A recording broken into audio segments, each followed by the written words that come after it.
Salam. Ümid edirəm ki, yaxşısan. Bu mənim artıq ikinci YouTube videomdur. Buna görə də səninlə spesifik bir mövzudan danışacağıq.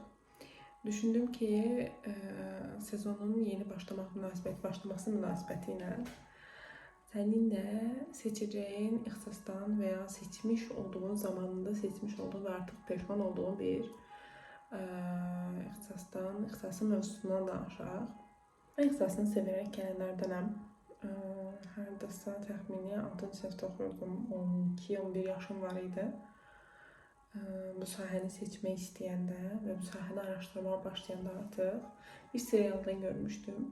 Orada bir psixoloq obrazı var idi və insanların beynini oxuyurdu. Nəzərə alsaq ki, uşaqlığımdan bu da mənim üçün çox maraqlı idi. Ona görə psixologiyanı araşdırmağa başladım.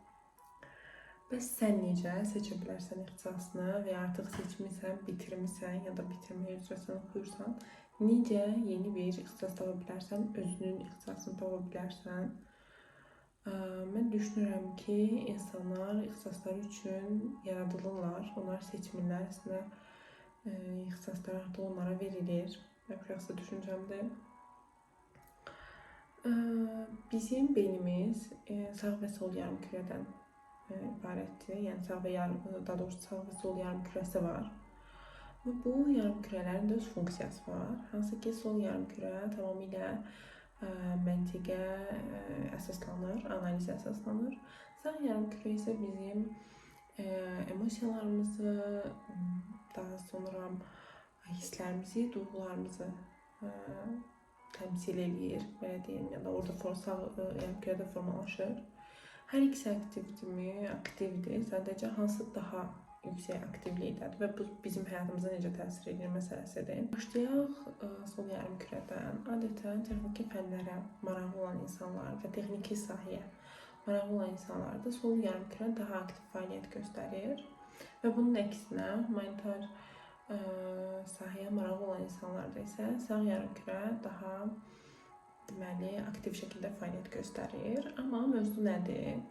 Mövzu sizin hansı ixtisasda özünüzü görməyinizdir. Əgər siz pedaqoji sahəni, psixoloji sahəni seçəcəksinizsə, bu zaman özünüzü analiz edin. Hər zaman dediyim kimi, bu mövzunun kökündə də öz fərqindəlik dayanır. Əgər sizin, belə deyim, empatiya duyğunuz yuxarıdırsa, empatik hisslər, biri ilə empatiya qurmaq sizin üçün rahatdırsa, o zaman siz pedaqoji, psixoloji, hüquqi sahələri seçə bilərsiniz. Yəni bir hüquqşünas ola bilərsiniz, məsəl üçün, və ya bir psixoloq ola bilərsiniz, və ya bir müəllim ola bilərsiniz. Çünki sizin gələcəkdə fəaliyyət göstərdiyiniz sahədə bu empatiya duyğusu sizə çox kömək edəcək. Və ya tam əksinə, əgər siz texniki sahədə fəaliyyət göstərmək istəyirsinizsə, bu zaman sizə tez-tez qərar vermək lazım ola bilər və ya tez və zamanında prosesi idarə eləmək, krizisi idarə eləmək. Əslində bu krizisi idarə eləmək bütün sahələrə aiddir mənim fikrimcə.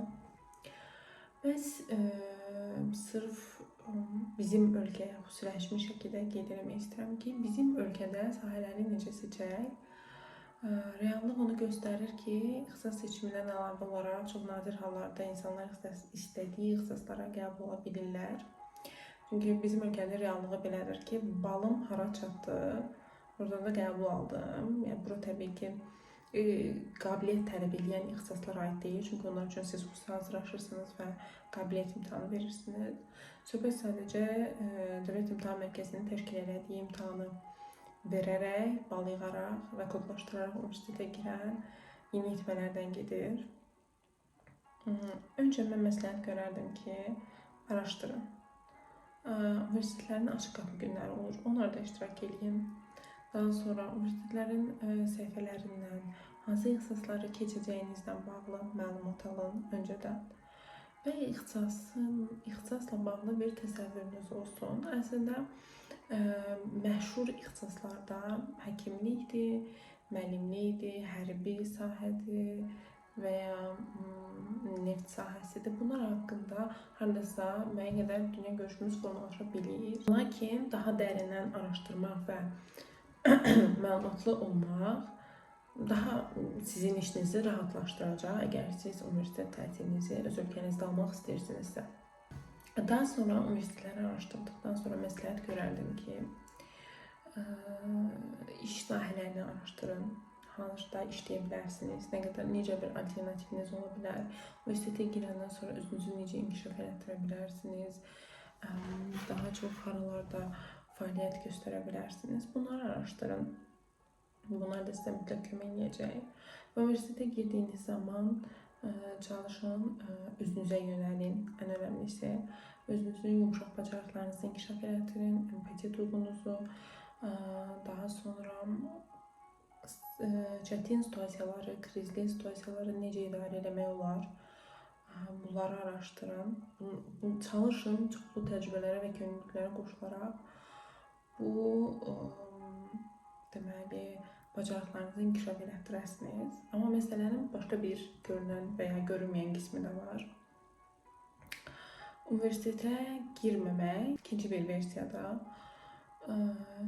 bizim istədiyimiz ixtisasda oxuyacaqsınız cümləsi. Təbii ki, bu ailələr tərəfindən övladlara yeridilir və ya övladlar bu situasiya ilə qarşı-qarşıya qoyulur və s. Bu zaman necə bir reaksiya verməli? Başlayaq heç universitetə qəbul olmamaqdan. Universitetə qəbul olmamaq bir son deyil, ya da bir universitetə qəbul olmaq da bir son deyil. Hər şeyin başladığı bir nöqtədir. Əgər sizin prioritetiniz %100 ali təhsil almaqdırsa, ikinci və üçüncü dəfə bunu yenidən cəhd edə bilərsiniz. Zaten qəbul imtahanları da 2 mərhələlə olur. Siz 2 dəfə şansınızı yoxlaya bilirsiniz. Yox, sizin prioritetiniz bu deyilsə, oxumadan da, yəni oxumaq dediyim burada təhsil almaqdan gedir söhbət. Təhsil almayaraq da özünüzü inkişaf etdirə bilərsiniz. Bu mümkündür. Bacarıq tələb edən sahələrə yönələ bilərsiniz. Müxtəlif kurslara gedə bilərsiniz və s. Yəni buradan da özünüzü inkişaf etdirə bilərsiniz. Və ikinci mövzuya gəldiyimiz zaman mən başqa bir ixtisas oxumaq istəyirəm. Lakin ailəm məndən başqa bir ixtisasda oxumağımı tələb edir. Bu zaman necə bir danışmaq olmalıdır. Reallıq budur ki, ailələr yeniyetmələri və gəncləri nə zaman qəbul edir? Onlara güvəndikləri zaman. Bəs bu güvəni necə yaradırıq? İlk olaraq düzgün qərar verdiyinizə inandıraraq, ən birincisi. İkincisi isə maddi azadlığınız olduğu zaman. Çalışın elə universitetə girən gündən maddi azadlığınız olsun. Və digər bir yöndə də çalışın ailələrinizi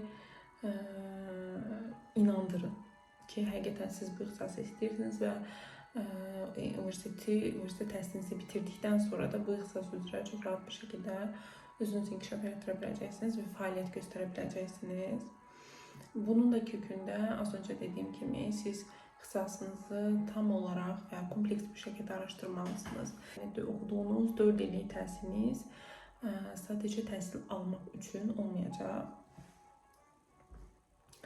Bu şəkildə danışaraq ailələri buna inandıra bilərsiniz və ən önəmlisi ailələr bəzən o potensialı görməyə bilir. Hüquq oxumaq istəyirsiniz, lakin evdəkilər sizdən müəllim olmağınızı istəyir və hüququn çətin bir sahə olduğunu arqument olaraq bildirir. Bu zaman siz onlara bu misal üzərindən gedərəkdən izah edeyim ki, hüququn necə gözəl bir sahə olduğunu və ya neft mühəndisliyi və ya iqtisadiyyatın, müxtəlif ixtisasların necə düzgün bir sahə olduğunuzu və ən önəmlisi sizə uyğun bir sahə olduğunuzu, sizin fərdi xüsusiyyətlərinizlə bu sahənin üst-üstə düşdüyünü izah edə bilərsiniz. Əgər sizin xarakter tipiniz introvertdirsə və siz insanlarla çox ünsiyyət qurmağı sevmirsinizsə, sakit bir yaşam tərzini üstünü tutursunuzsa, o zaman ofis işi size daha uygun olabilir. Yani siz de bunu seçmişsinizsə bu şekilde izah edebilirsiniz.